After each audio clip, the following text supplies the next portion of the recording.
پھر جب میت فوت ہو جائے تو میت کے پاس جزا فضا رونا پیٹنا یہ کبیرہ گناہ ہے. آنکھوں سے آنسو کا جاری ہو جانا، زبان سے اچھے کلمات، شکر کے کلمات، مغفرت کے کلمات، اس کے لیے دعا کے کلمات کا نکلنا یہ تو ٹھیک ہے، لیکن چیخ پکار وین نوحہ ماتم پیٹنا گریبان چاک کرنا چہرے پر مارنا کبیرہ گناہ ہے. رسول اکرم صلی اللہ علیہ وسلم نے فرمایا لیس منا، اس کا میرے ساتھ کوئی تعلق نہیں ہے. من ضرب الخدودا، جس نے اپنے چہرے کو پیٹا، وشق الجیوبا، اپنے گریبان کو چاک کیا، ودعا بدعو الجاہلیہ، اور اس نے جاہلیت کی طرح شور و غوغا کیا.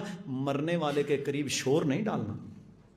ہمارے ہاں تو بھائی آج کل بھی، میں نے ابھی چند مہینے پہلے دیکھا کہ جناب لوگ خواتین یا رشتہ دار دور سے آ رہے ہیں، وہ گلی کے کونے میں ایک گاڑی رکشے سے اتریں گے، شور ڈالنا شروع کر دیں گے، پھر کفریہ کلمات زبان سے نکالنا. اچھا بھائی جس کی موت آئی، اللہ کا امر آیا تو موت آئی، بولو اللہ کے حکم کے بغیر تو نہیں ہو سکتا نا، وہ طے تھا، اس کا مقرر تھا، موت آ گئی. اب جناب وہ بوڑھی عورت یا وہ بوڑھا بابا یا لوگ کہہ رہے ہیں کاش تو نہ مرتا، تیری جگہ پہ میں مر جاتی، ایے تیرا وقت نہیں سی آیا، ایے تو جوان.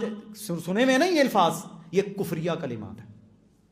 یہ کیا کلمات ہیں؟ اس کا مقصد یہ ہوتا ہے کہنے کا کہ یا اللہ ابھی تو نے جو نعوذ باللہ اسے موت دیا یہ غلط عمل ہے. رب کے بارے میں اعتراض کرنا، ابھی تیرا وقت نہیں تھا، تیری جگہ پہ میں مر جاتی، حالانکہ وہ بھی جھوٹ ہوتا ہے.